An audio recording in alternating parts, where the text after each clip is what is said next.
Orly, deuxième aéroport français après Roissy. À 500 mètres des pistes, le siège des forces de l'ordre, la gendarmerie des transports aériens. Les enquêteurs gèrent un imprévu dans l'urgence, un dossier ultra prioritaire qu'il faut régler en moins d'une heure. Jean-Marc, adjudant-chef, prend les choses en main. On part sur une suspicion de fraude, il faut qu'on gratte, il n'y a pas beaucoup d'éléments donnés par la compagnie aérienne, voire quasiment rien. S'il a l'embarquement, on va le contrôler et voir avec la PAF s'ils n'ont pas quelque chose de l'autre côté. La PAF, c'est la police des airs et des frontières. La cible de Jean-Marc, c'est cet homme, dans le collimateur d'Europol, la police européenne. Europol qui a donné aux gendarmes la consigne de l'interpeller immédiatement, sans plus de précision. C'est un embarquement immédiat, donc il faut réagir rapidement et une fois qu'on sera sur place, on va essayer de récupérer le maximum d'informations sur l'individu. Les gendarmes n'ont qu'une demi-heure pour intervenir. Leur priorité, repérer le passager et l'interpeller dans la foulée. 17h10. 17h10, Londres. Zone B.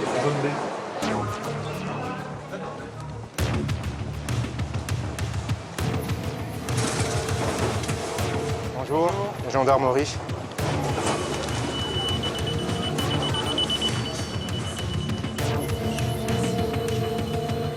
Mais arrivé dans la salle d'embarquement, plus des 3/4 des passagers ont déjà embarqué. L'homme recherché n'est apparemment plus là. Jean-Marc voudrait vérifier. Ouais, il a déjà embarqué, hein, ça se voit. Passe-moi le message, on va aller voir là. Ne s'est-il pas présenté ou alors est-il déjà à bord? Le responsable, s'il vous plaît, bonjour, la gendarmerie. Oui. On participe à l'opération avec Europol, votre compagnie aérienne participe. On a besoin de savoir si cette personne a embarqué. D'accord. L'agent d'escale s'exécute. La personne est embarquée, elle est à bord. Elle est à bord? C'est André, le prénom? André. Ouais. Pas de bagage enregistré, la personne est à bord. D'accord, il n'y a pas eu de demande particulière de la compagnie le concernant? Parce qu'on est sur une suspicion de fraude. Ah oui? Oui, suspicion de fraude, un passage. Est-ce qu'il y a possibilité de lui demander de ressortir, qu'on fasse une vérification? S'il vous plaît, gendarmerie, laissez passer, s'il vous plaît. S'il vous plaît. S'il vous plaît. C'est bon? On peut le... On va vérifier s'il est en bar éco. D'accord, ok. On attend et après, avec votre accord, on ira juste lui faire un contrôle. Il n'y aura pas de trouble à l'ordre public, on monte juste en tenue civile. Hein, d'accord? Jean-Marc souhaite une interpellation en douceur. Afin que le suspect identifie immédiatement les forces de l'ordre, les enquêteurs prennent toutes leurs précautions. « 30 secondes plus tard, l'inconnu, sourire aux lèvres, se présente très tranquillement. L'homme est enfin dans les mains de la gendarmerie. Hello, can you follow us? C'est l'épilogue d'une opération coup de poing qui a démarré 2 jours plus tôt. Bienvenue à Orly, à l'aéroport d'Orly, à 14 km au sud de Paris. 600 avions qui décollent ou atterrissent chaque jour. 3 pistes, 2 aérogares. 28 millions de passagers par an. Orly, une vitrine de la France, patrimoine de l'Hexagone. Une plaque tournante, géante du trafic aérien. L'aéroport de Paris a fait appel aux matériaux les plus modernes. Haut lieu stratégique, hyper surveillé, synonyme de chic parisien dans les années 60. On s'y promène, on s'y balade. Les chefs d'État s'y affichent, comme le général de Gaulle. Orly nous a ce matin confirmé dans cette certitude. Symbole de la France, Orly est naturellement ciblé par les terroristes, victime d'attentats sanglants. En 75, c'est Carlos qui attaque au lance-roquettes. En 80, c'est Action Directe qui frappe. Trafic, délinquance, fraude, Orly, un territoire où l'on ne doit rien négliger. C'est la mission de la gendarmerie des transports aériens. La GTA, une unité très spéciale, forte de 120 militaires, chargée de jouer les anges gardiens de l'aéroport, de traquer les hors-la-loi. Parmi eux, la brigade de recherche, l'un des patrons, l'adjudant-chef Jean-Marc, un gradé déterminé qui a fait ses classes en Franche-Comté et dans les dom-toms, un enquêteur volontaire, comme tous les autres membres de son équipe. 48 heures plus tôt, à la brigade de recherche de la gendarmerie des transports aériens d'Orly, les militaires ignorent encore qu'ils vont se livrer à une étrange course-poursuite pour traquer un improbable suspect. Pour le moment, leur mission, une enquête mondiale. Son nom de code, Global Airport Action. Bon, à compter de demain, 2 jours d'opération, le 26 et 27, avec Europol, concernant les fraudes à l'achat de billets d'avion au préjudice de l'ensemble des compagnies aériennes. 60 compagnies aériennes sont concernées. 80 aéroports sont ciblés dans 45 pays. Dans le viseur des enquêteurs, des milliers de hors-la-loi qui dépouillent les compagnies et les passagers. Donc on va partir au niveau des infractions, soit sur de l'escroquerie, s'il apparaît qu'il s'agit des passagers escrocs qui ont eux-mêmes commandé le billet. Des escrocs qui utilisent frauduleusement des cartes bancaires pour régler des billets d'avion. Un fléau en pleine expansion qui rapporterait aux criminels près d'1 milliard de dollars par an. Et cela, grâce à une technique assez simple. À l'origine, ce sont des personnes qui captent des données bancaires frauduleuses par divers moyens, soit sur l'achat sur Internet d'une série innombrable de numéros de cartes avec leur cryptogramme, leur date de validité. Dans le détail, voilà comment cela se passe. Un citoyen se fait pirater ses numéros de carte bancaire par un escroc. Ces références bancaires sont ensuite revendues à un deuxième escroc. Ce second escroc se met en rapport avec une agence de voyage sous une fausse identité. Puis, le billet est délivré. Entre-temps, la victime se rend compte du piratage et fait opposition. Mais bien souvent, c'est trop tard. Le billet a déjà été revendu sur Internet.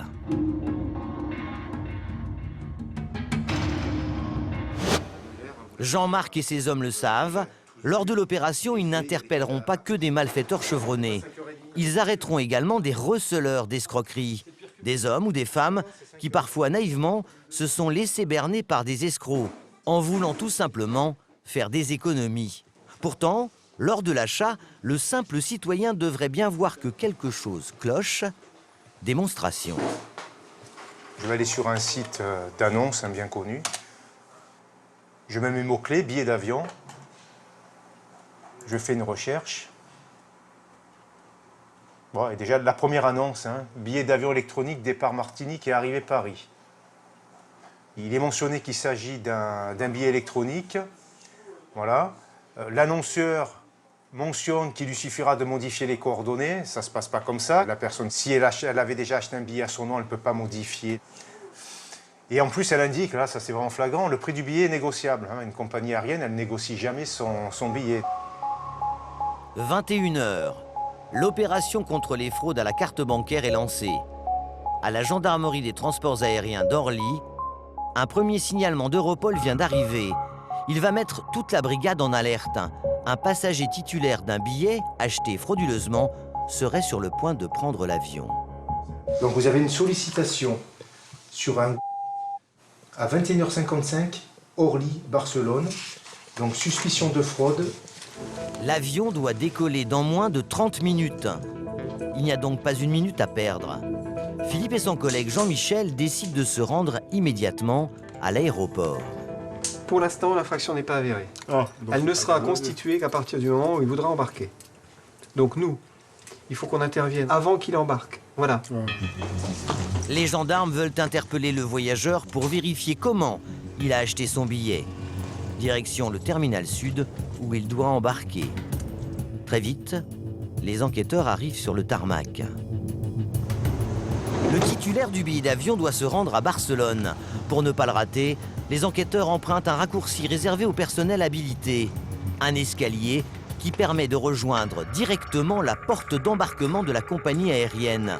Au bout du couloir, des passagers attendent de monter à bord. Ils n'ont pas encore embarqué. Non, on va embarquer dans 5 minutes. Alors voilà, ce passager-là. D'accord, on est journaliste. Les gendarmes ont le nom du voyageur qu'ils doivent interpeller, mais ils ne connaissent pas son visage. Il doit être quelque part parmi ces personnes. On voulait faire C'est-à-dire décoller. On l'appelle? On va le laisser, De le laisser venir, on va le laisser venir, s'il embarque avec, en fonction. On va lui demander. Oui, on le laisse venir. Passager dérangé 15 à 31, s'il vous plaît. L'attente commence. Les passagers embarquent les uns après les autres, mais toujours aucune trace de l'homme que les gendarmes sont venus chercher.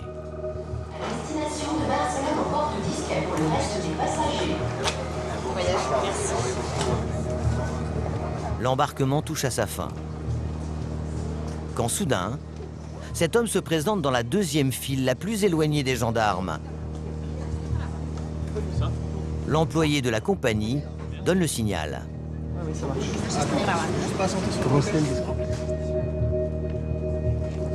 Monsieur, vous venez le voir? Bonjour monsieur. Venez. Bonjour. Bonjour, vous parlez le français? Un peu? L'homme, de nationalité angolaise, ne semble pas comprendre pourquoi Jean-Michel l'interpelle. Vous avez acheté un billet pour ce vol? Oui. Pour aller à Barcelone? Mon frère et mon cousin m'a acheté. Votre cousin? Oui. C'est pas vous qui l'avez acheté? C'est votre cousin. Votre cousin l'a acheté comment? Il tourne pour aller à Barcelone. Pour aller à Barcelone. Vous avez le nom de votre cousin? C'est Jean-Pierre. Jean-Pierre. Il m'a invité pour aller là. D'accord. Donc Jean-Pierre, votre cousin. Heureusement, il y a un moyen bancaire qui a été utilisé, frauduleux, pour acheter ce billet. Désolé, je ne sais même pas. Donc, il est 21h30. Donc, à cette heure, on va vous placer en garde à vue pour les faits de recel d'escroquerie. Pas de souci. L'individu ne prendra pas son vol. Il maintient qu'il n'a pas acheté lui-même le billet. Les enquêteurs n'ont aucun moyen de savoir si c'est la vérité. Mon collègue va vous énoncer vos droits. Oui. D'accord? Et à partir de ce moment-là, on ira dans nos bureaux et vous nous expliquerez comment vous avez eu ce billet, qui l'a acheté, pourquoi et comment. On est d'accord? L'homme est-il un escroc ou bien un voyageur qui se serait laissé berner? C'est le début d'une investigation délicate. Le passager va être maintenant conduit à la gendarmerie pour être entendu. Il est 22 h. C'est Jean-Michel qui est chargé de mener l'audition et le gendarme est bien décidé à obtenir des réponses. Avez-vous connaissance du caractère frauduleux du paiement? C'est vous qui m'avez parlé. Moi, je n'avais pas la connaissance. Je n'avais pas la connaissance de ça. C'est vous qui m'avez... D'accord. Donc, qui a acheté le billet pour le vol que vous deviez prendre? Qui a acheté le billet? Un ami, là. Mais par contre, il faut donner le nom quand même. Pardon? Vous m'avez dit c'est un ami là. Je veux connaître le nom. Jean-Pierre. Et le nom de famille? Je connais pour Jean-Pierre. C'est un ami, on va connaître tout ça. Jean-Michel s'étonne, car lors de l'interpellation, l'homme a juré que c'était son cousin qui aurait acheté le billet. À présent, changement de version, l'acheteur serait un ami dont il ignore tout. Pas très clair pour l'enquêteur. Vous l'avez connu comment?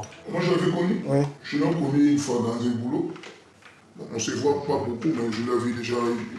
Après le boulot, je l'ai vu une fois seulement. Pourquoi avez-vous fait appel à cette personne pour payer votre billet d'avion? Moi, je voulais payer. Il a dit, non, je vais t'offrir un billet. Je ne savais pas qu'il a fait ça. Il a fait du merde. Il connaît lui.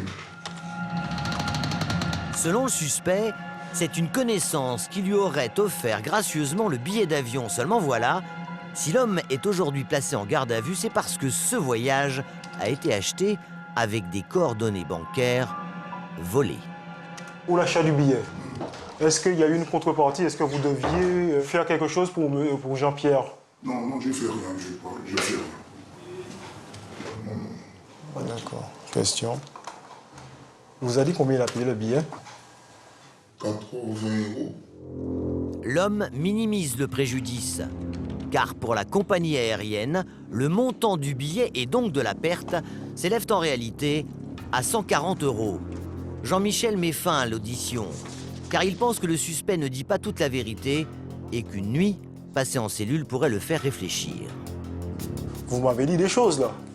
Ne vous inquiétez pas que tout sera vérifié. Donc s'il y a du mensonge, attention. Non, il n'y a pas de mensonge, j'ai dit la vérité. L'homme sait-il que son billet a été acheté illégalement?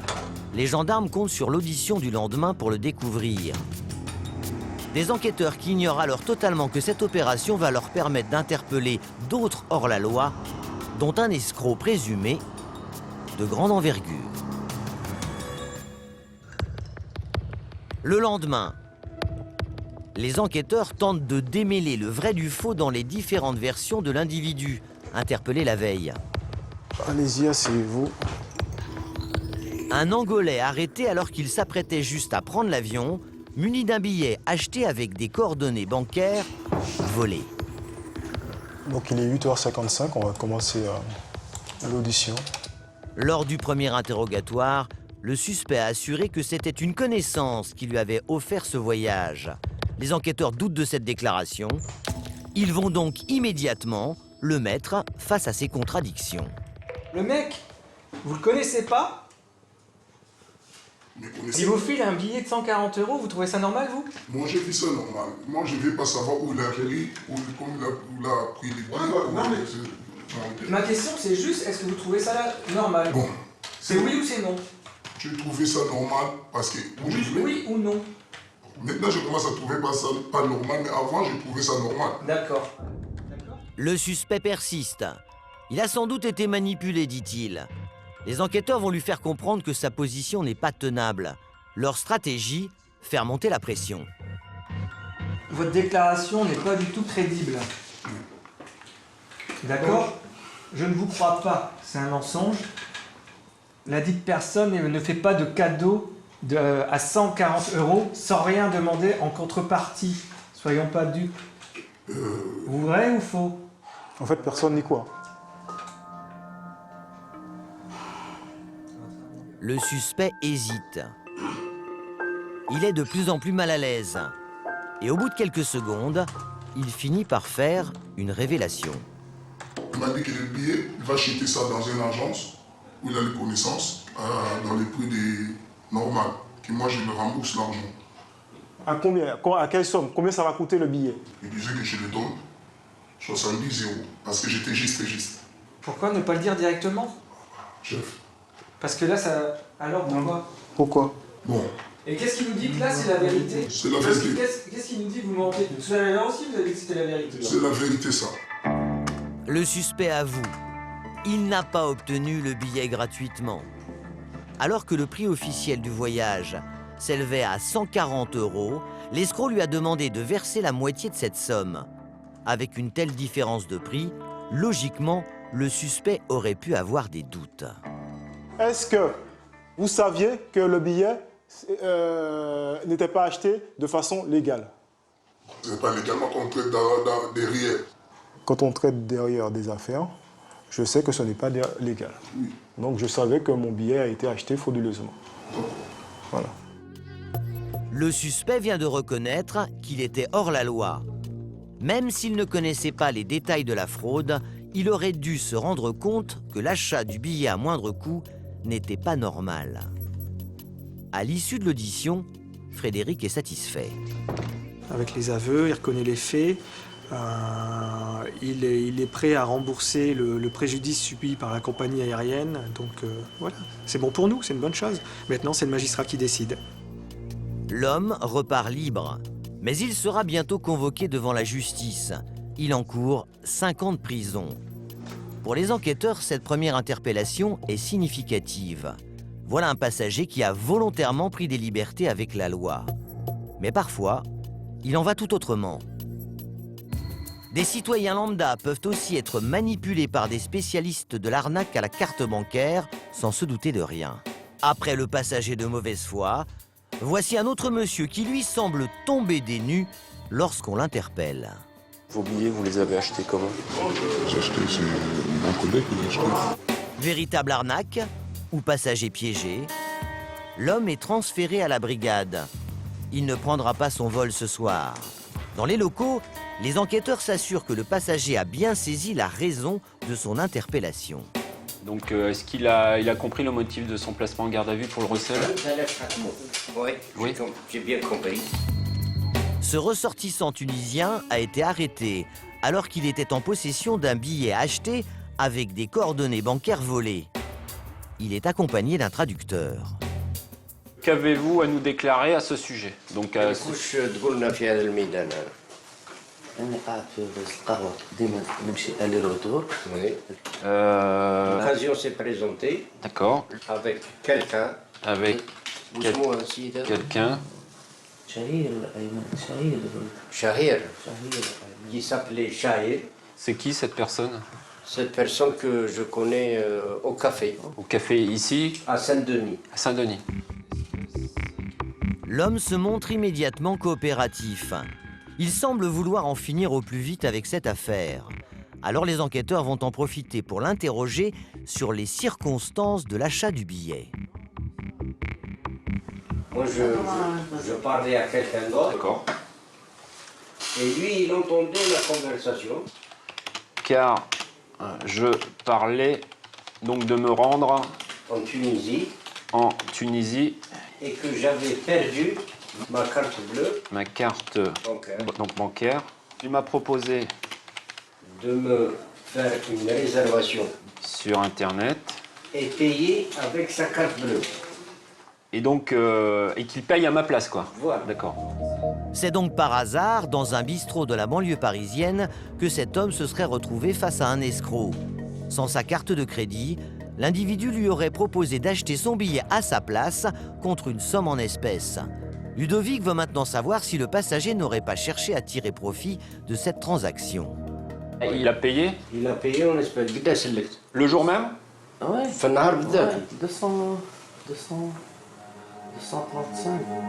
235 €, 40 € de moins que le prix affiché par la compagnie. Une différence de prix minime. Le passager n'a pas vraiment fait une bonne affaire, ce qui n'est pas le cas de l'escroc qui lui a vendu le billet. L'homme est donc remis en liberté. Ludovic estime qu'il a sans doute été le dindon de la farce. Il aurait recouru à un intermédiaire, plus par facilité que par intérêt. Dans certains des cas, il y a une utilisation de la naïveté de certaines personnes. Mais bon, c'est pas le cas pour toutes les personnes qui sont justement inquiétées pour ce recel d'escroquerie.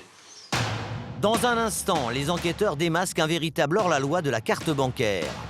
Il a commis pas mal d'escroqueries, je pense qu'il fait partie d'un réseau important. Enquête sur de mystérieux vols à répétition dans un aéroport pourtant ultra sécurisé. Donc là, sur la biométrie, je passe mon badge, je pose mon doigt. Et là, on vérifie qu'il y a une adéquation entre la personne et la photo que l'on voit. Comment les enquêteurs ont-ils opéré et par où sont-ils passés? Bonjour monsieur, gendarmerie nationale. Venez là s'il vous plaît. 235 €, 40 € de moins que le prix affiché par la compagnie, une différence de prix minime. Le passager n'a pas vraiment fait une bonne affaire, ce qui n'est pas le cas de l'escroc qui lui a vendu le billet. Le passager est remis en liberté. Ludovic estime que l'homme a sans doute été le dindon de la farce. Il aurait recouru à un intermédiaire plus par facilité que par mauvaise foi. Dans certains des cas, il y a une utilisation de la naïveté de certaines personnes. Mais bon, c'est pas le cas pour toutes les personnes qui sont justement inquiétées pour ce recel d'escroquerie. Mais il arrive que les personnes arrêtées lors de l'opération ne soient pas aussi naïves. Certaines peuvent être de véritables escrocs. Souvenez-vous de l'homme soupçonné de fraude, rattrapé in extremis sur la passerelle par Jean-Marc juste avant le décollage. Bonjour monsieur, vous parlez français? Non, English. Spanish? No, English. Okay. Can I see your ticket? The boarding pass, please. Where did you buy this boarding pass? Yeah, a friend bought for me. A friend for you? Yeah. Where is your friend? He stays in Italy. Italy. What's his name? Okay, how do you know him? Okay, I know him when I was in Italy before. Combien il a acheté? Paying 50 euros, that he has his agent I can 50 euros? get from me. Yeah. L'homme aurait acheté son billet à un ami pour 50 €. Mais est-ce le prix exact du titre de transport? Est-ce qu'il y a possibilité de savoir dans l'urgence combien combien vaut ce billet actuellement? Voilà. C'est possible de le faire tout de suite? Oui. Parce que le monsieur l'a acheté 50 € à un ami, donc on veut savoir. En cash. Jean-Marc vérifie donc si, comme le dit le passager, le billet a bel et bien été acheté en espèces. Alors? C'est bon. Alors, il a payé aujourd'hui à 9h31 par carte de crédit. Apparemment, c'est la sienne et 129,99 €. Le gendarme est intrigué, car cela ne correspond pas du tout à ce que vient de lui dire l'homme. Il prétendait avoir payé son billet en liquide, or selon l'agent d'escale, le passager l'aurait réglé par carte bancaire. Explique-lui qu'on va le faire venir avec nous pour qu'il nous explique ça au bureau. You cannot take this plane because it's not really paid. It's a forced ticket. But for the moment, this ticket is not available for this plane. We need explanation. Cette personne a essayé de voyager avec un billet frauduleux. Donc il a dit qu'il a acheté son billet à une personne dénommée qui est une sorte d'agence de voyage. On comprend bien que ce n'est pas une agence de voyage. On est vraiment dans le cas classique d'une personne qui voyage avec un billet acheté frauduleusement. Le passager va donc devoir tout raconter. Est-il conscient ou non d'avoir sur lui un billet d'avion acheté frauduleusement? C'est ce que les enquêteurs vont devoir déterminer. Les gendarmes ignorent alors que ce passager de nationalité nigériane va leur raconter des histoires abracadabrantesques. Aussitôt arrivé dans les locaux de la gendarmerie, l'homme est transféré dans les bureaux pour une simple audition. Les gendarmes entreprennent de se renseigner sur ce singulier voyageur et là, première découverte. Si le suspect se rappelle encore qu'il réside à Naples en Italie, il n'a aucune idée de l'adresse où il habite. Son adresse, c'est la rue, il sait pas, mais après c'est à Naples. Plus de souvenirs de son lieu de domicile, et ce n'est que le début des bizarreries. Lorsque les enquêteurs perquisitionnent son sac, ils tombent sur un nouveau billet d'avion. Donc là, on a un vol de pour demain. D'accord. Un élément qui pose question, mais que les gendarmes préfèrent ne pas commenter devant le témoin pour le moment. Puis c'est l'inventaire. Dans le sac du passager, une seule tenue, le strict minimum. Côté argent, aucune carte bancaire, mais seulement 120 € en espèces. Enfin, le plus étrange, non pas un, mais 5 téléphones, des portables que les gendarmes voudraient bien faire parler au cas où l'homme se révélerait être un escroc. Après la fouille, Mathieu file chez Jean-Marc. On vient de trouver un truc intéressant dans son sac. En regardant là, il a un billet pour faire Rome-Paris, Orly, demain. Donc il y a pas mal de contradictions dans ce qu'il nous dit, quoi. Parce qu'il rentre chez lui à Naples. Sauf que il rentre chez lui à Naples, mais il fait Paris-Rome aujourd'hui et demain à la même heure, il refait Rome-Paris. Pourquoi l'homme a-t-il l'intention d'effectuer un aller-retour de manière si rapprochée? L'affaire tourne au mystère. Et pour Mathieu, ce n'est pas le seul point étrange. Bon là, c'est vrai qu'on a quelqu'un qui voyage avec rien. Il a un sac vide avec un pantalon, un t-shirt. Bon, il a le droit, hein, bien entendu, il n'y a aucun souci, quoi, mais bon, c'est un peu bizarre ce qu'il nous déclare, quoi, parce qu'il n'a pas d'argent pour voyager. Il rentre chez lui, mais il ne connaît pas son adresse. Là, on a des doutes quand même, parce que c'est quand même assez particulier, quoi.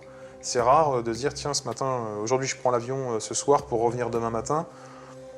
Bon, sans raison apparente, si la personne ne travaille pas, bon, c'est pas trop. Là, il faut vraiment qu'on sache qui on a en face de nous, quoi.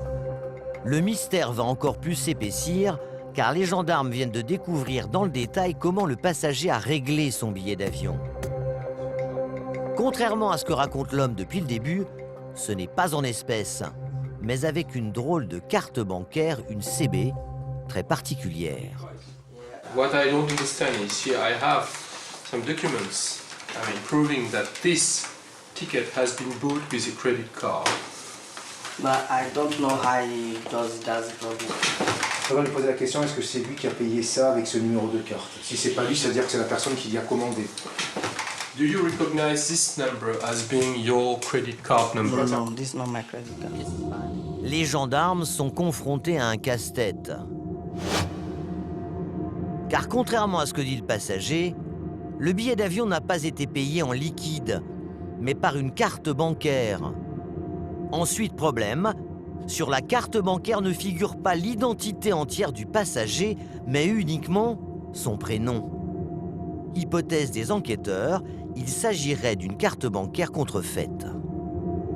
C'est vrai qu'il y a des cartes maintenant sur Internet qui sont uniquement avec des données déclaratives. C'est-à-dire qu'on ne demande pas de justificatif. Donc on peut très bien avoir une carte au nom de Tintin et Milon, quoi. Donc là, ça pose problème puisque on va voir ce qu'on arrive à trouver, quoi.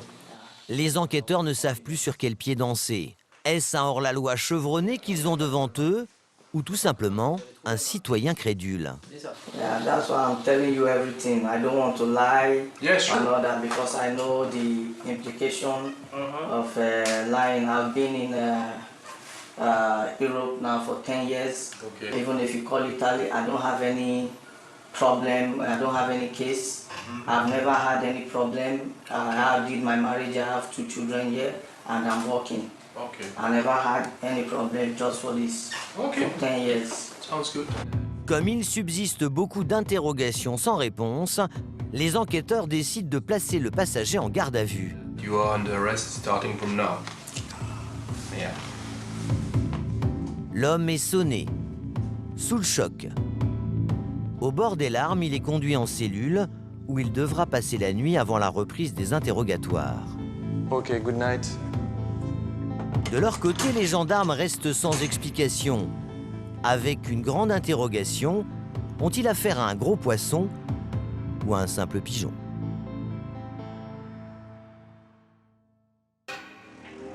Le lendemain matin, à la brigade de recherche, le singulier passager est extrait de sa cellule, puis soumis à la procédure normale, prise d'empreintes digitales pour inscrire l'homme dans les fichiers, photos de face et de profil. On prélève aussi la salive du mis en cause pour en extraire son ADN, afin de le mettre dans le fichier des empreintes génétiques. L'objectif est de vérifier s'il est connu ou non pour d'autres crimes et délits en France. Mais le résultat se révèle négatif. Pendant ce temps-là, l'enquête patine. Comme le suspect n'a aucune version crédible à livrer sur son billet frauduleux, Régis et Frédéric tentent de faire parler ces 5 portables en examinant de très près les SMS. Ça, c'est l'exploitation du téléphone portable de la personne qu'on a en garde à vue. Donc on retrouve des numéros, des suites de chiffres, pardon, et ça correspond à des numéros. C'est assez ressemblant d'un dossier de réservation en fait d'un billet d'avion. Donc c'est pour ça qu'on vérifie. Les gendarmes vérifient donc sur un site internet à quoi correspond ce numéro de réservation. Il suffit de rentrer le code de réservation. Lorsqu'on effectue une réservation sur internet, un numéro nous est donné et ça permet d'éventuellement de le changer, de vérifier. Gérer son dossier de voyage en fait. Voilà. Mais au bout de quelques minutes... Non, le numéro, ça correspond pas, tu vois. Régis et son coéquipier se heurtent à un problème inattendu. Donc si c'est pas une réservation pour un billet d'avion, on va essayer peut-être, qu'est-ce qu'il y a ce type de réservation, peut-être SNCF, on va essayer éventuellement. Les gendarmes délaissent donc les avions pour se concentrer sur les trains. Alors, SGC, MVH. Bingo. C'est pas une réservation pour un vol, c'est une réservation SNCF. C'est billet SNCF. Les enquêteurs sont enchantés. Ils ont mis la main non pas sur une, mais sur plusieurs réservations, peut-être douteuses. On a une vingtaine de réservations de billets de train, donc soit c'est quelqu'un qui adore voyager en train, ce qui m'étonnerait. Comme on est sur une escroquerie, on reste l'escroquerie, on va vérifier auprès de la SNCF, savoir si le paiement fait pour ces dossiers-là est frauduleux ou non. Bonjour madame, c'est l'adjudant GTA. En fait, on a une personne en garde à vue, donc on travaille sous le signe de l'urgence. Et a priori, il aurait également acheté il aurait effectué des réservations SNCF. Et je pense qu'elles sont frauduleuses, donc j'ai des numéros de dossier à vous communiquer. Et vous me dites si le paiement est valable ou pas. C'est possible? Parfait. Oui. Je vous remercie. Bon, je vous annonce le premier. Donc c'est Uniforme, Yankee, November, Québec. Oui, très bien. Ne quittez pas, je vais regarder. D'accord. Merci beaucoup. Si c'est frauduleux, c'est banco hein, pour nous. Ouais. Oui, allô? Oui. Oui, donc je viens de passer le premier et effectivement, il s'avère que c'est bien de la fraude. D'accord. À tout hasard, tant qu'on est lancé, vous pouvez lancer les deux deuxièmes? Vérifier. Déjà un, c'est bon. Oui. Donc pour les deuxièmes, c'était également le deuxième et le troisième également. Parfait, un grand merci. Au revoir. Au revoir. L'enquête se métamorphose. Les gendarmes sont peut-être face à un escroc d'envergure. Bonjour, Fred, pourquoi il a deux téléphones? 30 secondes, s'il te plaît. On va s'isoler. Juste pour te dire, j'ai appelé la SNCF. Les codes réservation, c'est bien la SNCF. Et j'en ai donné 5 au hasard. Les 5 sont frauduleux. Merci. Fred affiche un petit sourire. Il possède à présent un nouvel atout dans sa manche et il espère faire craquer le gardé à vue. Mais le suspect affiche toujours la même réponse, des propos traduits par une interprète. Donc, j'ai servi d'intermédiaire. C'est ça, hein? J'ai servi d'intermédiaire entre celui qui a acheté le billet et le client. J'ai envoyé cette référence au client pour lui dire que le billet est bon. Il s'agit d'une référence de billet de train. Peine perdue. Malgré ces nouveaux éléments, l'homme ne reconnaît aucun acte hors la loi. Il ne savait rien. Même lorsqu'on lui brandit sous le nez des indices troublants. Pourquoi dans son téléphone, on découvre ceci, un billet d'avion qui n'est pas son nom? So how do you explain who arrived late? This guy. Okay. Yeah, he's my very good friend. So he told me we arrived very late. So he told me if I can help him to print before he comes, so that he can go fast. Le suspect aurait donc tout simplement rendu service à des amis sans imaginer la moindre irrégularité. Il aurait même, dit-il, acheté des billets d'avion pour le compte d'un parti politique au Nigeria. I bought Norman, the coordinator of our group, the coordinator of the, because I was assisting, he's an old man, he's about 65 years old. So sometimes he sends us to, help him.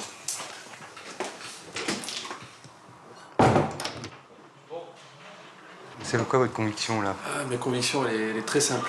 Nous avons affaire à un mis en cause qui a commis beaucoup d'infractions. Il est en garde à vue pour un recel d'escroquerie, mais il a commis pas mal d'escroqueries. Je pense qu'il fait partie d'un réseau important. Il sert d'intermédiaire ou de commanditaire. C'est lui qui prend des billets, qui les achète, qui envoie les références à d'autres personnes, qui renvoie au client final. Ou alors, il n'achète pas le billet, mais il sert également d'intermédiaire entre le client final et l'individu qui aura acheté le billet au départ. L'interrogatoire est terminé. Le suspect, qui selon les tout premiers éléments aurait fraudé pour près de 3 000 € en billets de train et d'avion, va être mis en examen et incarcéré. Un juge sera désigné et une information judiciaire ouverte pour escroquerie en bande organisée, l'un des délits les plus lourdement sanctionnés en France. Car si la fraude est avérée, l'homme risque, selon le code pénal, 10 ans de réclusion et une amende d'1 million d'euros.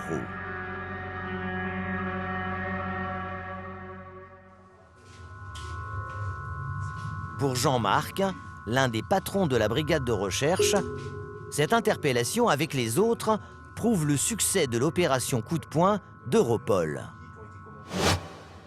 Au total, 5 interpellations, dont un escroc présumé sous les verrous. Un autre homme renvoyé devant le tribunal qui risque 5 ans de prison, ainsi que 2 personnes qui devront rembourser la compagnie aérienne du montant de leur billet. Quant au dernier passager, il a été remis en liberté car les gendarmes ont estimé qu'il s'est fait avoir. Conclusion, si chacun d'entre nous était plus vigilant, la fraude ne se chiffrerait pas en millions d'euros. Attention, l'achat de billets, il se fait auprès des compagnies aériennes, auprès des agences de tourisme, auprès des centrales d'achat. Il ne se fait nullement de la main à la main avec des particuliers qui n'ont aucune possibilité d'obtenir des billets d'avion. Un billet, il est au nom d'une personne, il est délivré à cette personne, personne ne peut le commander à votre place. Mais Jean-Marc ne traque pas que des escrocs, car à Orly, d'autres dangers souvent méconnus menacent l'aéroport. Car Orly ne se résume pas à un endroit où 28 millions de passagers transitent par an. La zone est une petite ville, 27 000 salariés, employés par 300 entreprises pour traiter 70 000 mètres carrés de fret. Manutentionnaires, livreurs, agents d'entretien, hôtesses et personnel de bord. Orly est le lieu de tous les trafics. Des voleurs, attirés par ce que les appareils transportent en soute. Parfois, certains employés cèdent à la tentation. Les enquêteurs de la gendarmerie des transports aériens le savent. Sur le tarmac, chaque année sont acheminés pour près de 2 millions d'euros de produits de luxe détaxés, le duty-free qui forcément attire les convoitises.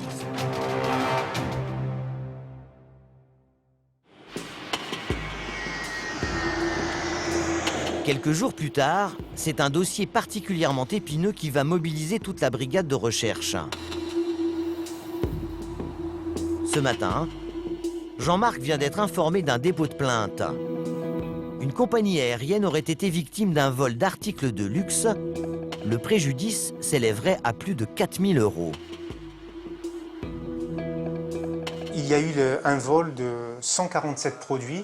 Donc dans ces produits, il y a des parfums, des montres, donc des produits à forte valeur ajoutée. Les articles dérobés, ce sont ces produits détaxés, le duty-free, vendu à bord des avions du monde entier. Pour débuter son enquête, le gendarme se plonge dans le procès-verbal à la recherche du moindre élément exploitable. L'ensemble des parfums se trouvait dans un trolley sécurisé par un système de cadenas sur lequel sont apposés des plombs de sûreté. D'après cette plainte, que voici, les articles de luxe auraient été dérobés alors qu'ils étaient rangés dans un trolley, les chariots à marchandises utilisés pour les ventes à bord. C'est la société fournissant ces produits à la compagnie aérienne qui a découvert la supercherie. Entre le chargement initial et les retours à l'entreprise, de nombreux produits se seraient mystérieusement volatilisés. Bon, au niveau des hypothèses de travail, elles sont multiples, puisque la plainte évoque donc d'une part le préjudice lui-même, mais aussi la manipulation de ce trolley. Ça peut être une seule personne, comme une personne avec un complice ou plusieurs complices, peut-être une bande qui opère sur la zone aéroportuaire. Dans un instant, enquête sur une étrange énigme avec des centaines de suspects. Il peut y avoir jusqu'à 200 personnes qui peuvent rentrer dans le process de nettoyage, de récupération des trolley, de chauffeurs, donc ça fait beaucoup de monde. Avec à la clé une surveillance très particulière. Je le vois descendre de son véhicule, aller au coffre de sa voiture, et je le vois successivement sortir de gros cartons. Et une filature qui se métamorphose en une étrange partie de cache-cache en pleine nuit. Putain, il s'est arrêté quelque part.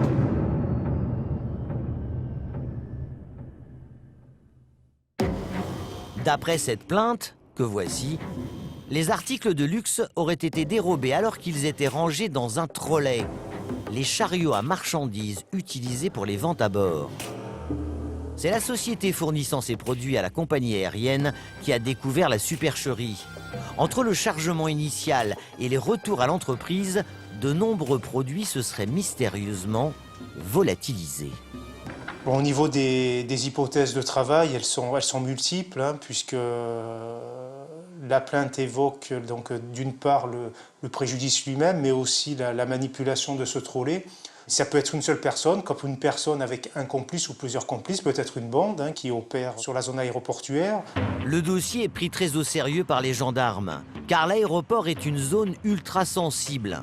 Dans ce périmètre sécurisé, chaque personne, chaque marchandise est contrôlée de manière particulière. Jean-Marc ne comprend pas comment un vol d'une telle ampleur a pu se produire. Mais là, 147, c'est vraiment important. Il faut quasiment un sac grosse quantité pour pouvoir les stocker, pour pouvoir les prendre et les sortir du trolley. Donc on ne sait pas ce qui se passe, on ne comprend pas, d'autant plus que les trolley, ils sont sécurisés par rapport à nos normes de sûreté aérienne. Pour le moment, les gendarmes disposent de peu d'indices pour remonter la trace du ou des voleurs. Alors Jean-Marc s'intéresse au fameux trolley, dans lequel les marchandises ont été dérobées. C'est le trolley type, hein, il est sur roulette, il est poussé par les hôtesses de l'air dans les allées pour servir les repas ou pour vendre les produits type les parfums qui ont été volés sur notre plainte. Pour chaque vol, un chariot de marchandises duty-free est chargé à bord de l'avion. Il peut contenir près de 120 produits pour une valeur marchande de 3 000 €. Une somme qui peut susciter bien des convoitises. Les trolleys sont donc sécurisés dès leur sortie de l'entrepôt.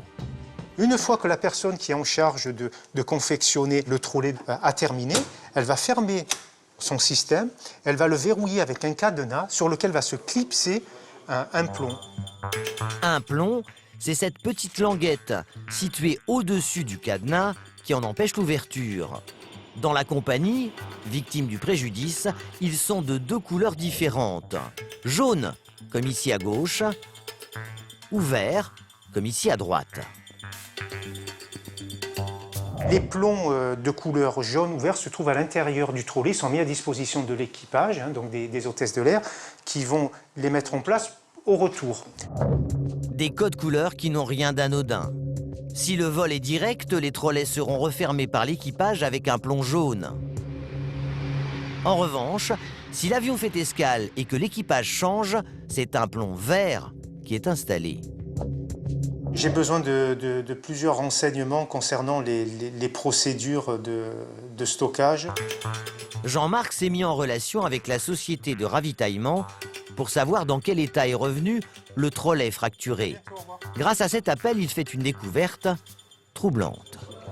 La société de ravitaillement de Rungis nous informe qu'il y a une anomalie à la réception du trolley, c'est-à-dire que le trolley, qui aurait dû être plombé à son retour en jaune, il est plombé en vert. Pour les enquêteurs, ce plomb vert retrouvé sur le trolley est incompréhensible. Et là, il n'y a pas eu de changement d'équipage. Donc ce plomb vert n'avait pas lieu d'être sur ce cadenas. Donc à nous de savoir pourquoi. Est-ce que c'est lié à la disparition des produits? Est-ce que c'est une erreur des personnels navigants, de l'équipage? Donc c'est particulier. Pour progresser dans leur enquête, les gendarmes veulent maintenant savoir à quel moment le vol a pu être commis. Pour le déterminer, ils n'ont qu'une seule solution, refaire le parcours emprunté par les chariots de marchandises. C'est Jérôme qui est chargé de trouver la solution de l'énigme. On va aller voir sur le site du prestataire, voir un petit peu à partir de ce moment-là quel est le trajet, quel est le chemin qui serait susceptible d'emprunter des camions qui ravitaillent les avions. Donc là, bon, c'est à côté, mais il faut sortir de l'aéroport. La société qui se charge de remplir les trolleys en produits de luxe est située à moins de 10 km de l'aéroport. Un lieu accessible à tous, où chaque jour, plusieurs dizaines de camions font la navette. Là, on va arriver aux abords de la société en question. Donc à droite, on devrait tomber sur les camions et son quai de chargement. Voilà, tous les camions qui sont en attente de partir ou qui sont revenus, quoi. De son poste, Jérôme peut observer le chargement des trolleys à bord de ce camion. Mais il sait déjà que le vol sur lequel il enquête n'a pas pu être commis à cet instant. Lorsque le prestataire de la compagnie aérienne a pris le contrat, il s'est engagé à respecter certaines normes de sûreté aéroportuaire. À savoir que le camion, quand il part d'ici, doit être hermétiquement fermé et scellé. Une fois qu'il arrive sur l'aéroport, les agents de sûreté vont vérifier l'intégrité du camion et que les plombs ou les scellés qui ont été posés sont encore intègres. Le chargement est terminé. Avant de partir, un scellé a été posé ici, sur la porte du camion. Désormais, il est impossible d'accéder au chariot de marchandises sans le rompre. Jérôme va suivre le poids lourd jusqu'à l'avion.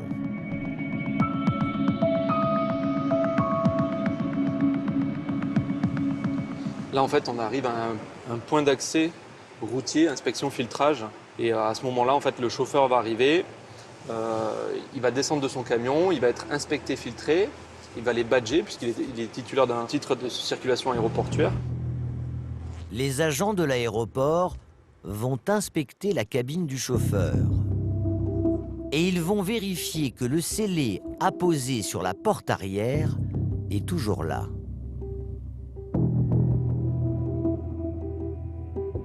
Après avoir présenté son titre d'accès, le chauffeur rejoint son camion.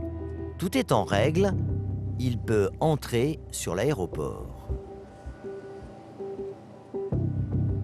Pour le suivre, Jérôme doit lui aussi montrer patte blanche.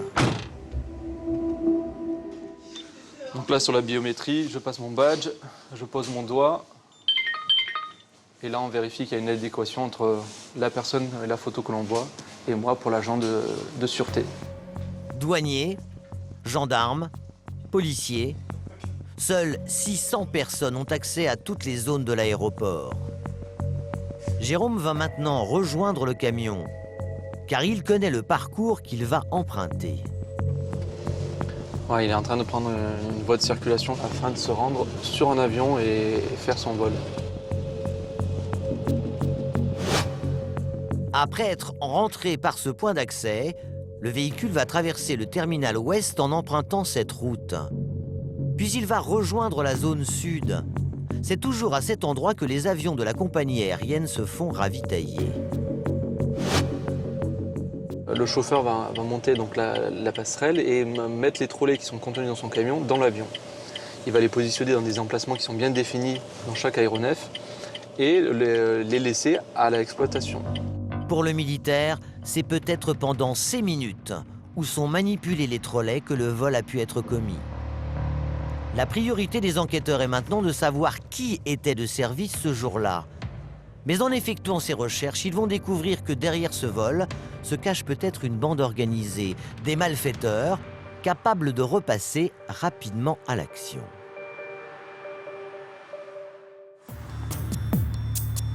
Quelques jours plus tard, à la brigade de recherche, Jean-Marc poursuit ses investigations sur ce vol mystérieux. 147 produits de luxe disparus dans la nature sans que l'on ne comprenne le pourquoi et le comment d'un tel larcin. Ce matin, Jean-Marc a contacté la société pour connaître son protocole de vol et il a découvert des informations qui donnent une nouvelle dimension aux investigations. Il ne s'agit plus d'un fait isolé de vol, mais d'une multitude de faits sur une période de plusieurs mois, avec un préjudice pour la compagnie aérienne de plusieurs dizaines de milliers d'euros. Chaque jour, 600 avions transitent par Orly avec à leur bord plus de 70 000 produits duty-free, soit une valeur marchande de 2 millions d'euros. Une véritable petite fortune. Avec ces nouveaux vols de marchandises, le gendarme se demande si une bande de malfaiteurs n'aurait pas flairé le bon filon. Peut-être c'est une équipe qui s'est concertée, peut-être c'est des gens de différentes sociétés. Vous savez, sur la plateforme aéroportuaire, il y a différentes sociétés, il y a énormément de gens qui travaillent. Même si ce sont différentes sociétés, une fois qu'ils sont sur la piste, tous les gens se connaissent entre eux. Donc il peut y avoir des complicités, des gens qui sont à même à travailler sur le trolley, qui vont sortir les produits, qui vont les donner à d'autres personnes qui sont là juste pour le nettoyage ou pour autre chose. Donc tout est possible. Le coup de fil avec la compagnie victime a en tout cas permis à l'enquêteur d'obtenir un renseignement précieux. Les personnels navigants, lorsqu'ils prennent en compte le trolley, ils déplombent le cadenas, ils en font l'inventaire, ils vérifient même visuellement que tout est à l'intérieur. Ils vont se servir du trolley pour effectuer leur vente à bord auprès des passagers. Au retour, le trolley va être de nouveau contrôlé par un inventaire et fermé avec son cadenas.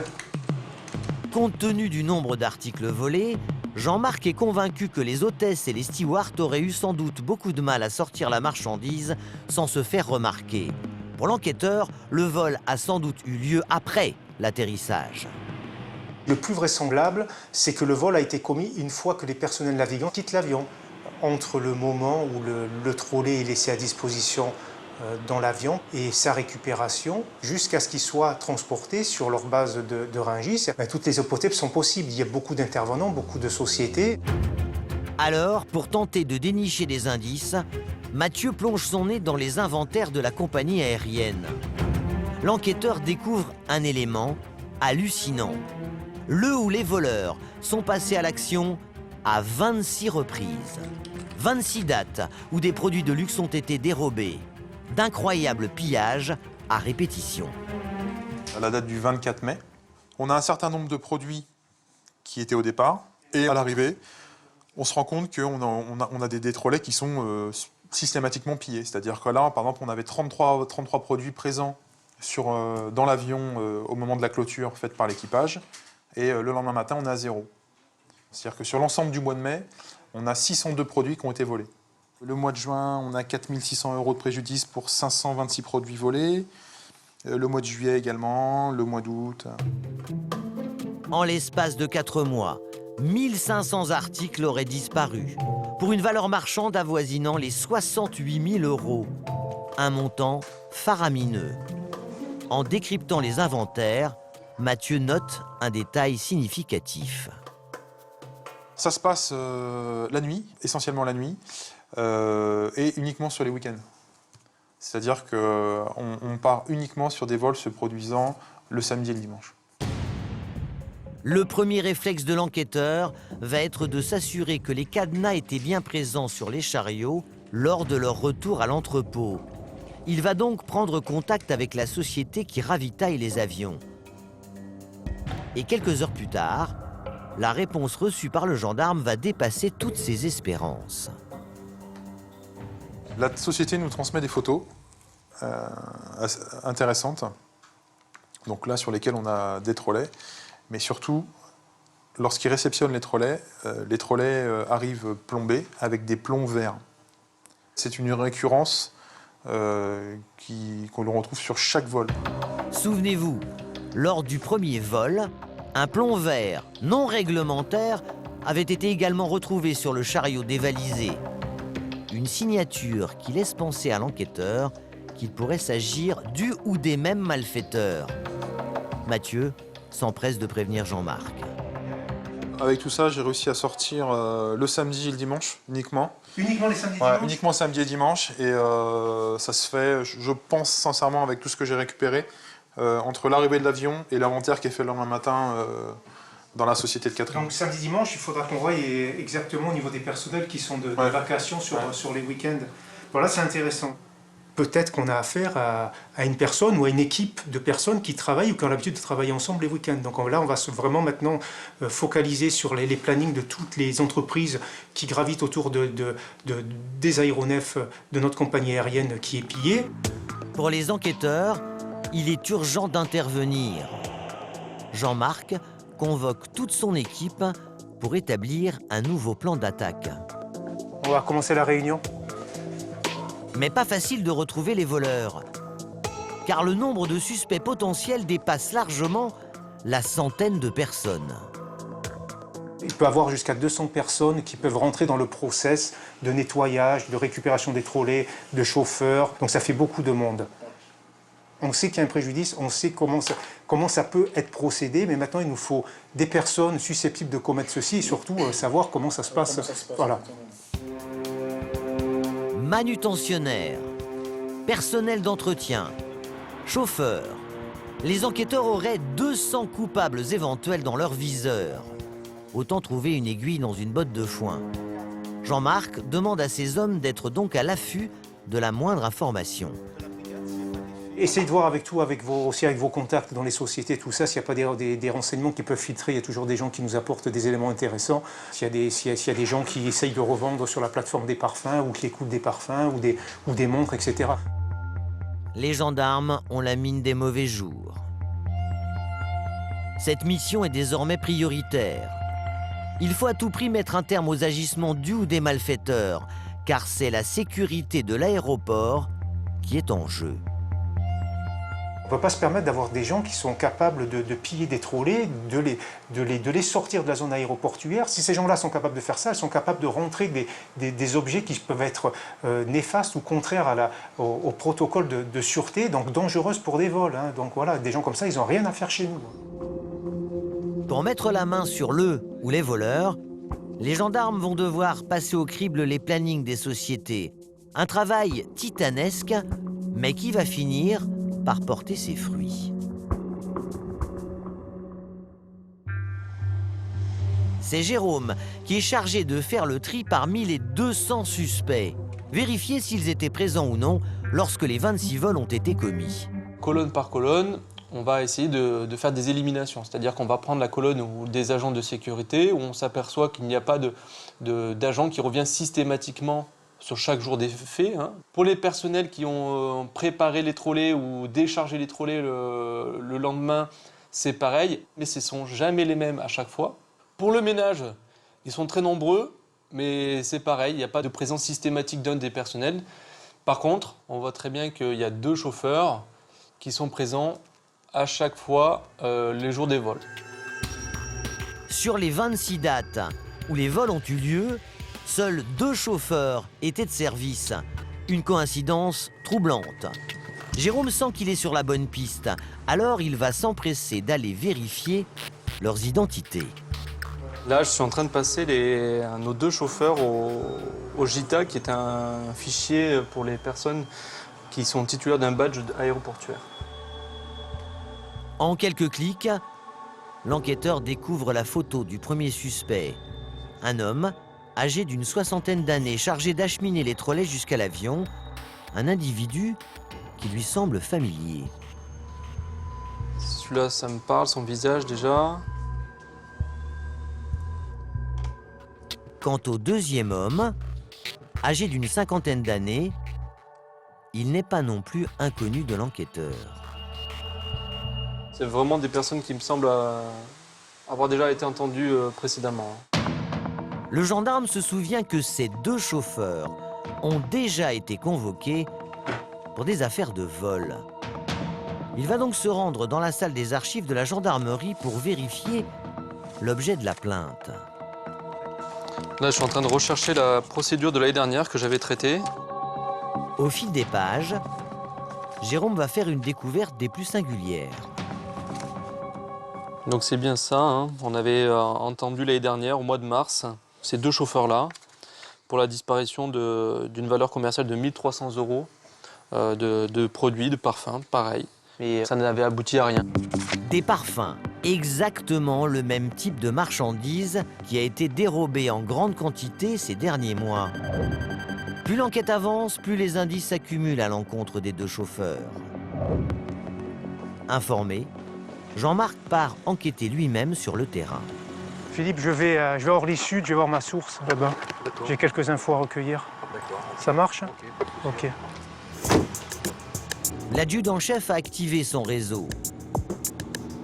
Il se rend à l'aéroport pour essayer d'obtenir discrètement des informations sur les 2 suspects de la part de son indique. C'est une personne qui a travaillé dans diverses entreprises de la zone aéroportuaire et qui connaît énormément de personnes. Donc je vais voir ça. On se contacte par SMS et après je préfère qu'elle me donne les choses directement lors de rendez-vous plutôt que par téléphone. Jean-Marc veut garantir l'anonymat de sa source. Nous ne pourrons donc pas assister à cette rencontre. Pendant plus d'1 heure, l'adjudant-chef va s'entretenir avec son informateur. Et à son retour, le gendarme est très satisfait. Il me dit Tout simplement qu'un dénommé a l'habitude de taper, c'est son jargon, de taper dans les trolleys, c'est-à-dire qui se sert et qui vole dans les trolleys. Un prénom identique à celui de l'un des chauffeurs suspectés par les enquêteurs, et ce n'est pas la seule révélation de l'indique. Et chose encore plus intéressante, c'est qu'apparemment, il dispose de plomb pour refermer les cadenas des trolleys. Donc après, voilà, il n'en sait pas plus sur ces plombs, mais apparemment, il dispose de plomb. Donc ça, c'est deux éléments intéressants. Pour l'enquêteur, ce chauffeur pourrait avoir participé au vol des 1500 produits de luxe. Les gendarmes vont donc concentrer leurs recherches autour de cet homme. Pour autant, ils n'écartent pas la piste du deuxième livreur. Car au vu des quantités dérobées, il se pourrait bien que ces vols à répétition ne soient pas l'œuvre d'un seul homme, mais d'une bande avec plusieurs complices. 2 jours plus tard, à la gendarmerie des transports aériens d'Orly, Jean-Marc et Philippe sont sur le départ pour une mission repérage. C'est bon, c'est toi qui as pris l'appareil photo? Les enquêteurs se rendent au domicile supposé de leur principal suspect, un homme soupçonné d'avoir volé pour près de 68 000 € de produits de luxe. Les gendarmes ont obtenu son adresse grâce au fichier qui recense toutes les personnes travaillant à l'aéroport. On va reconnaître les lieux, voir au niveau de la résidence comment elle est constituée. Des informations indispensables pour les enquêteurs, si des interpellations ont lieu par la suite. Pour effectuer cette opération délicate, Philippe et Jean-Marc ont pris toutes les précautions nécessaires. On sait que c'est un horaire où le suspect, normalement par rapport au planning, doit être sur son lieu de travail. Donc déjà, on risque rien de ce côté-là. Le domicile du suspect est situé dans une commune proche de l'aéroport. 20 minutes plus tard, les gendarmes sont sur place. Donc voilà, là c'est le bâtiment sur la droite, c'est le bâtiment qui nous intéresse, où réside notre objectif. Pendant que Philippe va effectuer un repérage général de la cité, Jean-Marc, lui, part à pied, s'assurer que le suspect habite bien là. Pour ne pas éveiller les soupçons, nous le suivons en caméra cachée. On va déjà vérifier qu'il est bien au domicile, hein, voir l'accès. Ok, c'est super, c'est bon, c'est là. Ouais, c'est la bonne adresse. Jean-Marc ne s'attarde pas et rejoint rapidement son véhicule. De son côté, Philippe, son collègue, aurait trouvé un poste d'observation idéal. C'est un petit endroit tranquille où on voit tout ce qui se passe devant la résidence. Désormais, les enquêteurs n'ont plus qu'une seule idée en tête, surveiller les allées et venues du voleur présumé d'articles de luxe. On va surtout axer sur les nuits après le week-end, hein, puisqu'on sait que c'est là où les vols se perpétuent. Donc on l'attendra en milieu de matinée, qu'il arrive à son domicile, et puis on se postera discrètement pour voir s'il ne ramène pas des colis, des marchandises. Dès le week-end suivant, Philippe décide de se poster aux abords du domicile du suspect, une planque trop sensible que nous ne pourrons pas filmer, mais qui permet à l'enquêteur de prendre des photos saisissantes.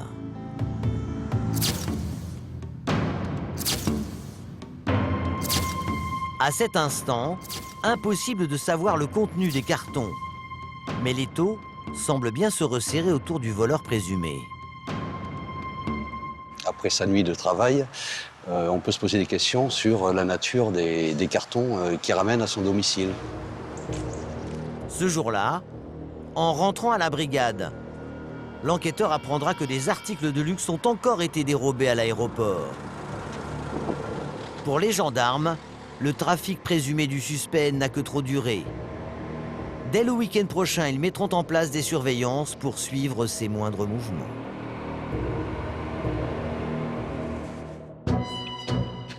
Le samedi suivant, à la brigade de recherche de la gendarmerie des transports aériens, Jean-Marc convoque ses hommes pour la mission tant attendue.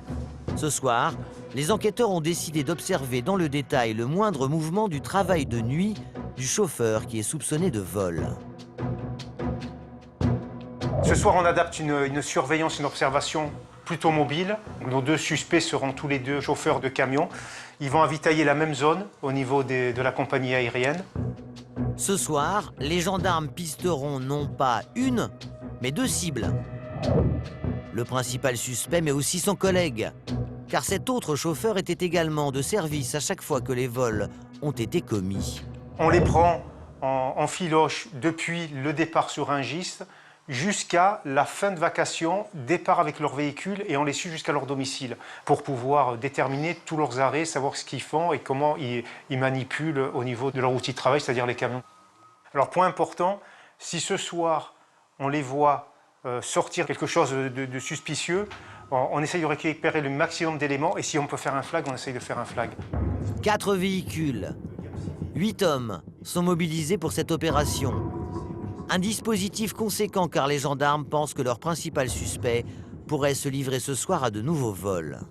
Dès que les camions sortent, vous nous donnez le top. Il y aura l'équipage de Ludovic qui prendra en charge le premier camion. Le camion Alpha, qu'on l'a appelé. Deuxième équipage, Jérôme, deuxième camion. Vous les prenez en compte dès qu'ils arrivent au Paris 11. Vous les prenez en charge et vous les quittez plus jamais. Donc ils vont travailler sur l'aéroport, au niveau du terminal sud. Ils vont avitailler les avions. Ensuite, ils vont ressortir. Dès qu'ils sortent, on donne le top. Et on les prend en filature. Les gendarmes espèrent enfin percer le mystère autour de ces pillages à répétition. On ne sait pas si ça se passe dans l'aéronef, si ça se passe dans le camion, si ça se passe après, à l'extérieur ou à l'intérieur. Donc voilà pourquoi on met un gros dispositif, parce qu'il ne faut pas du tout qu'on les lâche et qu'on sache exactement comment ça se passe. Quelques heures plus tard, la nuit tombe sur Orly. Les derniers avions arrivent à destination. Les gendarmes partent en intervention. Leur mission, observer 2 hommes dans la nuit noire. Bon, on y va, Régis, nous on va faire le petit tour. Oui. 1h du matin, Ludovic et son collègue se dirigent vers les pistes. C'est eux qui auront la délicate mission d'agir dans l'obscurité la plus totale. On arrive à côté d'un point d'accès pour rentrer dans l'aéroport, mais bon, celui-là, il est fermé durant la nuit. Donc on va passer par un accès réservé donc au secours.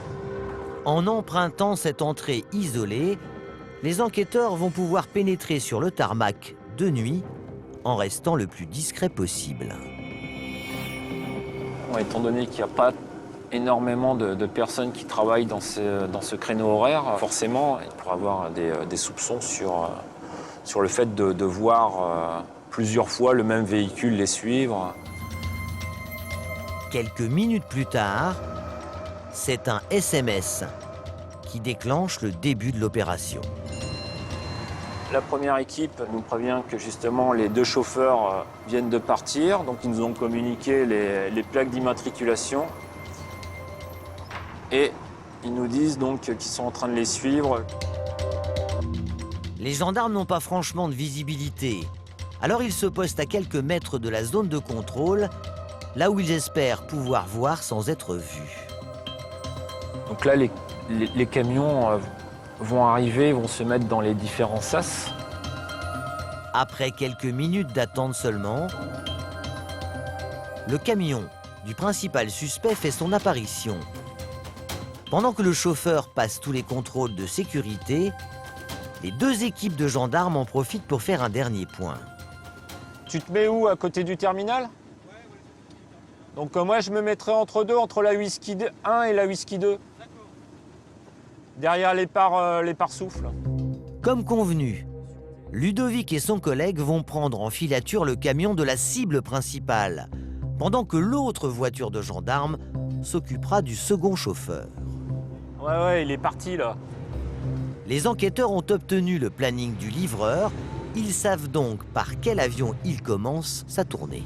Les camions, ils vont se positionner au niveau de la porte arrière de l'aéronef pour justement charger et décharger l'avion. Les gendarmes vont s'arrêter à 300 mètres derrière la queue de l'appareil. Le suspect est lui aussi arrivé sur place et débute juste son service. Au total, il va ravitailler 5 avions en produits de luxe. Donc là, on voit bien le Catherine qui s'est levé. Donc il a mis la caisse arrière à niveau de la porte arrière droite de l'avion. Le livreur échange les chariots utilisés pendant le vol contre de nouveaux, remplis de parfums et de montres. Peu de temps après, le deuxième chauffeur se gare à son tour de l'autre côté de l'appareil. Il vient prêter main forte à son collègue pour effectuer la livraison. Pour l'instant, il n'y a rien qui nous prouve que les deux chauffeurs sont impliqués. Les seules choses qui vont nous permettre de les relier, c'est à la limite si on peut les retrouver à un endroit particulier, tous les deux, alors que bon, ils ont rien à faire à cet endroit. Les livraisons s'enchaînent. Les enquêteurs continuent de suivre les deux chauffeurs.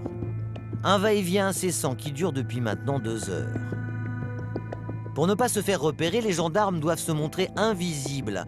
Une filature nocturne compliquée, d'autant plus qu'à un moment très précis, l'invraisemblable se produit.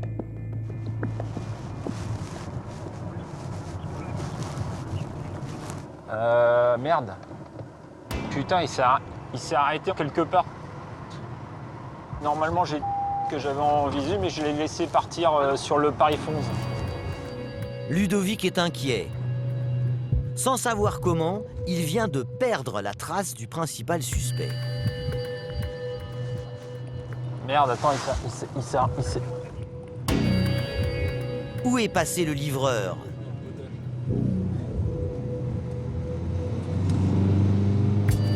Au bout d'1 kilomètre, les gendarmes décident de rebrousser chemin. Ah, il s'est arrêté. Ah putain, il s'est arrêté. Il est au niveau des aires golf. Coup de chance, les enquêteurs viennent de loger le suspect dans une zone où il ne devrait pas être. Il est au niveau d'un avion de la rame. Il s'est arrêté, tout feu éteint. Le comportement du chauffeur paraît étrange. Alors les gendarmes vont se rapprocher de leur cible pour tenter de savoir ce que le livreur est en train de faire. Je l'ai en visu à pratiquement 200 mètres, donc là il peut pas me voir avec tous les travaux. Grâce à ses jumelles, le collègue de Ludovic a une vue imprenable sur le camion.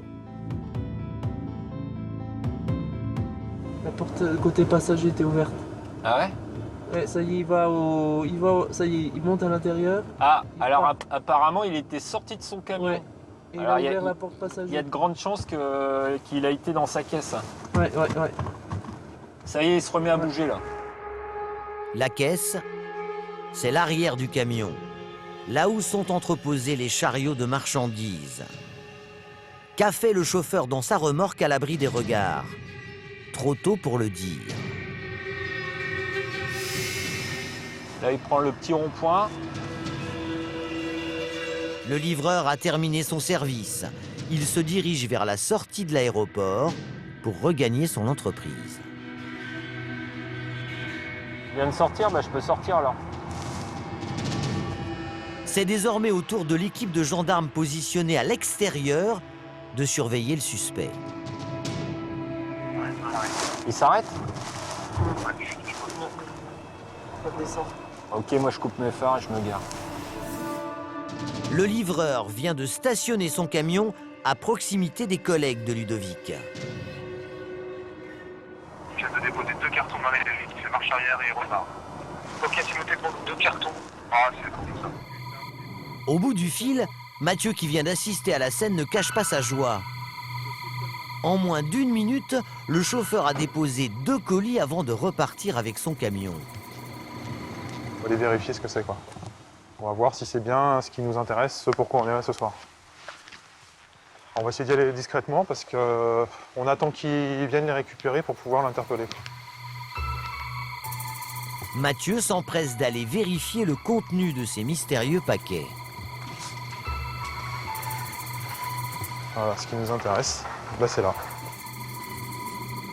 L'enquêteur va enfin être fixé. En un seul coup d'œil, bonne pioche. Le carton est rempli à ras-bord. Allez, faut qu'on sorte. Faut qu'on sorte. Pour que la mission soit une réussite totale, encore faut-il que le suspect revienne chercher la marchandise. Là, je pense que niveau preuve, on est pas mal. On est pas mal. Mais une fois de plus, on va attendre d'arriver au bout. L'attente commence. Mais elle ne va pas durer bien longtemps. Car les gendarmes qui ont suivi le chauffeur jusqu'à l'entrepôt de sa société viennent d'annoncer à leurs collègues que le suspect allait bientôt revenir. Quelques minutes plus tard, le gendarme aperçoit la voiture du suspect. L'homme vient de se garer devant la guérite. Le top action est donné. Bonjour monsieur, gendarmerie nationale. Vous venez là s'il vous plaît? Le suspect a déjà chargé les 2 cartons dans son coffre. À 6 h du matin, il ne s'attendait pas à voir surgir les enquêteurs. Qu'est-ce que vous étiez en train de faire? Qu'est-ce que vous étiez en train de faire là, monsieur? Non, là, qu'est-ce que vous étiez en train de faire justement là? J'ai pris des cartons. Ouais, il y a quoi dans ces cartons? Vous pouvez vérifier? Non, dites-nous ce qu'il y a dedans. Dites-nous. C'est quoi tout ça? monsieur? Vous les avez où? Expliquez-nous. Pris en flagrant délit, l'homme sait qu'il ne peut pas nier l'évidence. Je suis dans la merde, c'est tout. Non, ça vient d'où? Dites-nous d'où ça vient. Vous les avez pris où ces parfums? Je les ai pris sur le les vols. Sur les vols? Quel vol? Quelle compagnie? C'est ce que vous faites, c'est ce que vous avez fait. Bon. D'accord. Vous allez nous suivre, monsieur? D'accord?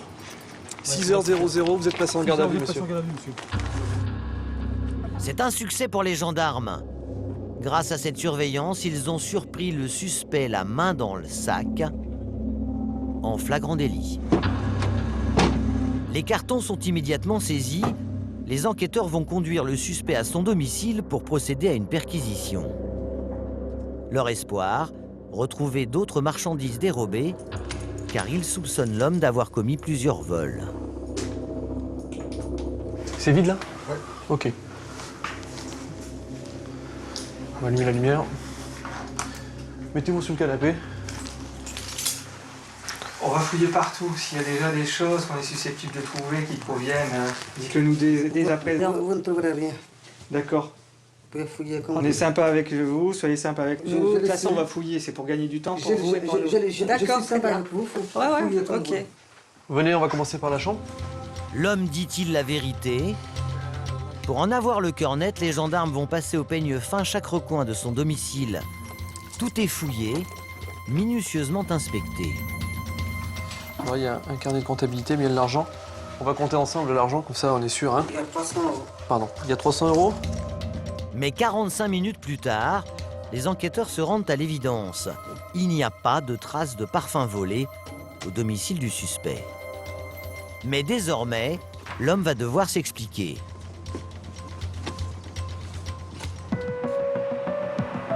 Car de leur côté, les enquêteurs ont fait un inventaire. Dans les 2 cartons volés par le chauffeur, il y a 91 produits de luxe. Parfums de grande marque, montres, bijoux, plus de 2500 € à la revente.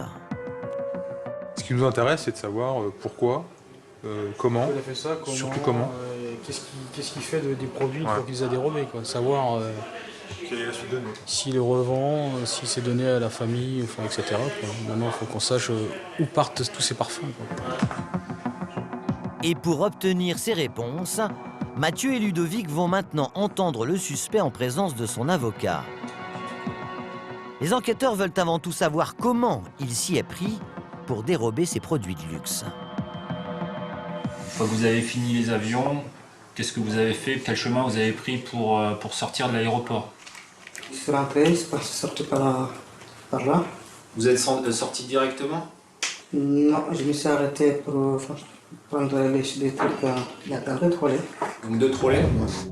Souvenez-vous, lors de leur surveillance à l'aéroport, les enquêteurs ont assisté à une scène étrange. À la fin de sa livraison, le chauffeur a garé son camion dans une zone peu éclairée. Combien de temps avez-vous stationné votre camion aux aires golf et qu'avez-vous fait durant tout ce temps? Pendant 20 minutes, j'ai récupéré les parfums, je les ai mis dans le carton. Vous avez fait quoi pour ouvrir ces trolleys? J'ai cassé les plombs. Avec quoi? Les plombs, tout comme ça, c'est cassé. Le chauffeur avoue être passé à l'arrière de son camion pour fracturer et piller les 2 chariots de marchandises. Vous avez laissé tel quel les 2 trolleys ou vous avez remplacé les plombs par quelque chose d'autre? J'ai remplacé les plombs. Il y avait des plombs qui étaient dans le trolleys retour là, que j'ai trouvé. Vous les avez trouvés ce jour-là? Non, ce matin. Ce matin? Dans un trolley vente? Sur un trolley vente. Sur un trolley vente. De quelle couleur? C'est une couleur verte, pas trop foncée. Vous en avez trouvé combien de plans? 2? Les enquêteurs s'intéressent à cette couleur, car lors des 26 dates où des marchandises ont été dérobées, des plombs verts non réglementaires ont été systématiquement retrouvés sur des trolleys fracturés. Pour Ludovic, tout porte à croire que cet homme pourrait être impliqué dans les 26 vols. Est-ce que vous allez pouvoir nous expliquer un peu vos motivations dans le sens où vous étiez en train de vous diriger vers la sortie, et puis d'un coup vous décidez de vous arrêter sur le côté et puis de commettre ce genre de choses? Moi-même, quand je ne peux pas vous expliquer pourquoi, parce que c'est une grosse bêtise que j'ai faite et que j'ai regretté. Oui, mais ça, on a bien compris que c'était une grosse bêtise, mais qu'est-ce qui vous est passé par la tête à ce moment-là? Je me suis dit que je vais tenter ma chance pour voir si je peux avoir quelque chose pour envoyer au pays. D'accord. Donc en fin de compte, c'est le fait d'avoir récupéré ces 2 plombs verts qui vous a motivé à... Voilà. Sinon, c'est rare quand tout est plat, c'est rare. D'accord. Le suspect prétend avoir agi sur un coup de tête. Son geste n'aurait jamais été prémédité. Un récit qui ne convainc pas franchement les enquêteurs. Mathieu et Ludovic décident de mettre un terme à l'audition pour le laisser réfléchir en cellule.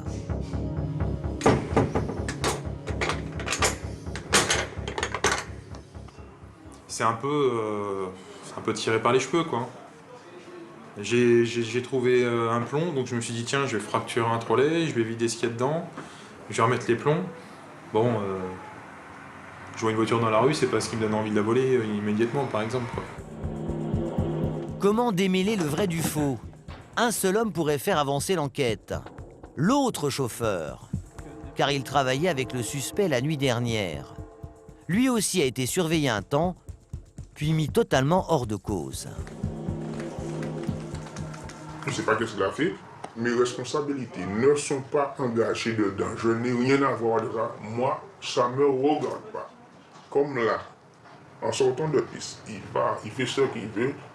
Ça ne me regarde pas. Ouais, mais là où il tape énormément, c'est avec vous êtes là. Ah. Jérôme fait comprendre au deuxième chauffeur qu'il n'est pas là par hasard. Lors des 26 dates où des vols ont eu lieu, il était de service avec le principal suspect. Alors le gendarme voudrait savoir si ce livreur n'en sait pas un peu plus qu'il ne le prétend.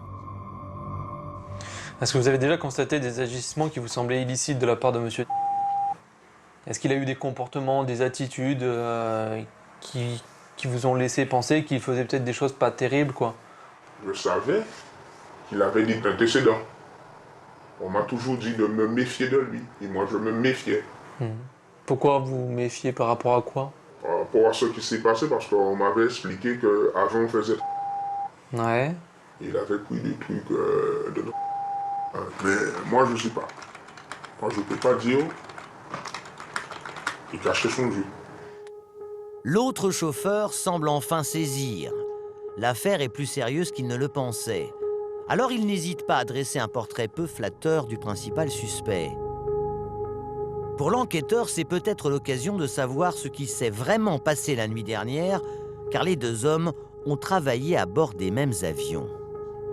Ce matin, dans la nuit, est-ce que sur les trolleys, il y aurait eu des plombs verts qui se seraient baladés comme ça? Non, on ne voit jamais ça. Non. Moi, je n'ai jamais vu ça. Jamais vu ça. Parce que les plombs, quand ils ferment le trou, ils mettent les plombs dedans. À l'intérieur, alors. Un témoignage particulièrement intéressant pour Jérôme, car il met à mal la version du principal suspect. En effet, celui qui est soupçonné de vol a expliqué qu'il a trouvé par hasard des plombs verts et que c'est cela qui lui a donné l'idée de voler. Cet après-midi, Mathieu et Ludovic auditionnent donc une nouvelle fois le chauffeur. Et d'emblée, ils vont le confronter aux déclarations de son collègue.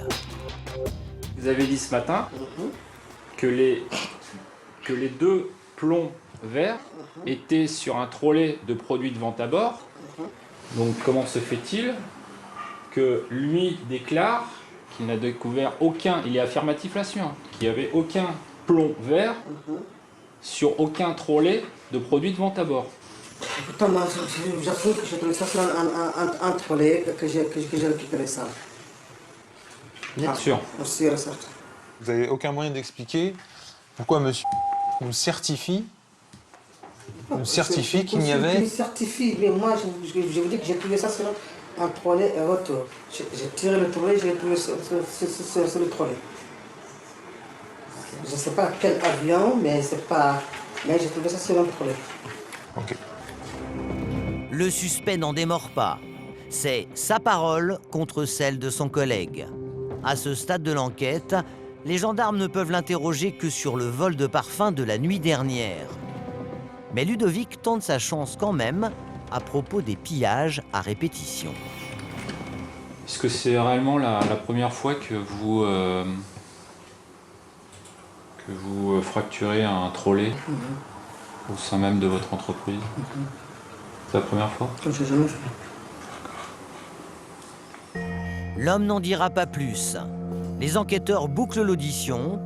Aujourd'hui, le chauffeur ressort libre, mais il n'en a pas fini avec les autres affaires. Nickel. Vous vous tournez. Par la suite, lorsqu'on aura donc tous les éléments en main, nous convoquerons la personne ici pour le réentendre sur tous les faits qu'on lui reproche en préliminaire. Le livreur quitte la brigade avec son matériel informatique saisi lors de la perquisition. L'exploitation des données n'a pas permis aux gendarmes d'obtenir de nouvelles informations. Malgré tout, Jean-Marc, l'adjudant-chef, est plutôt confiant pour la suite de l'enquête. Au-delà du flagrant délit, on a une manière d'opérer, on a des témoignages, on a une exploitation de documentation qui mène et qui conduisent toujours à ce même et unique chauffeur. La prochaine étape, c'est de boucler le dossier, de le transmettre à la justice et que la justice prenne une décision pénale concernant cette personne. Une décision pénale qui s'ajoutera aux sanctions administratives. Pris la main dans le sac, le chauffeur risque en tout cas de perdre son emploi.